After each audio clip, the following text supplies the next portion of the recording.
If you are a videographer who covers live events, you know that bad audio can ruin even the best footage. The best way to get good audio is to tap that audio directly from the sound mixer. So in this video, I'm going to share with you 7 random tips on how to get the best audio when you're filming an event, whether that is a concert, whether it's in church, or it's a wedding.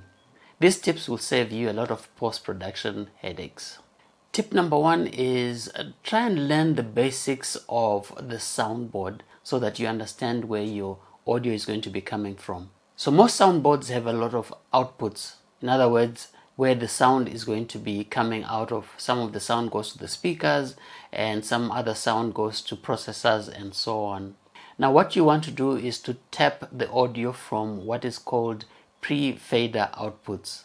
When you tap a pre-fader signal, it means that signal will not be affected by anything that the sound engineer is doing on the faders, like increasing and decreasing the volume, or any effects that they apply to the sound. So you're getting a clean signal that doesn't have all that.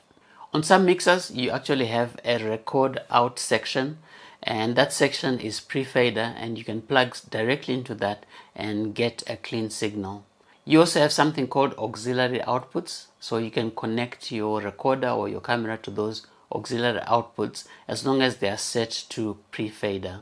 If you have a more advanced mixer or a digital mixer, you might even have more options to tap from. So make sure you ask the sound engineer for the best feed, but always make sure you ask him for pre-fader feed so that it's not affected by whatever he's doing in the house.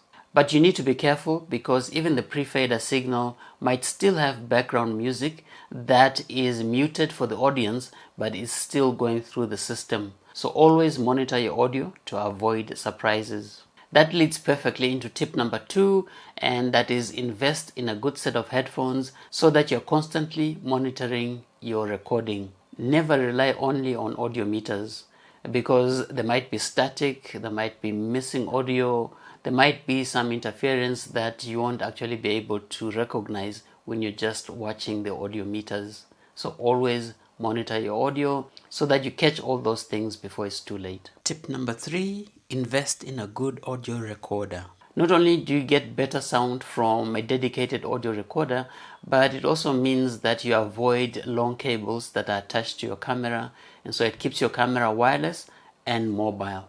You can then later sync the audio in post-production. It's a little bit more work, but it's worth it.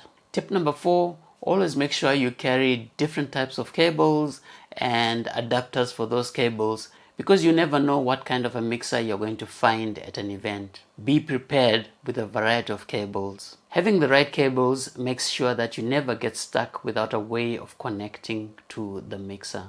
Tip number 5 is always capture the ambient sound. Sound that is coming from the mixer is often very dry and it lacks the natural feel of the room where the performance was taking place. So you can strategically place a shotgun mic or a stereo microphone in the room to capture those ambient sounds like the audience reactions, the claps, and just the general ambience of the room, or what we call room acoustics. You can later mix this with a dry recording from the soundboard so that you get a richer and more natural sound. Tip number 6 is something maybe I should have put right at the beginning as tip number 1.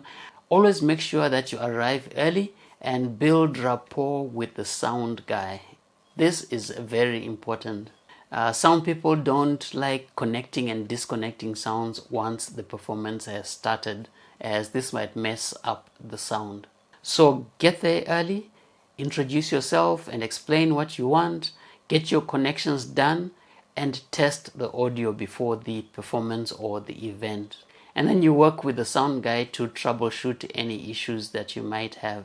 A good relationship with the sound guy will make your job much easier. And finally, always record backup audio, because even with the best setup, things can fail, things can go wrong.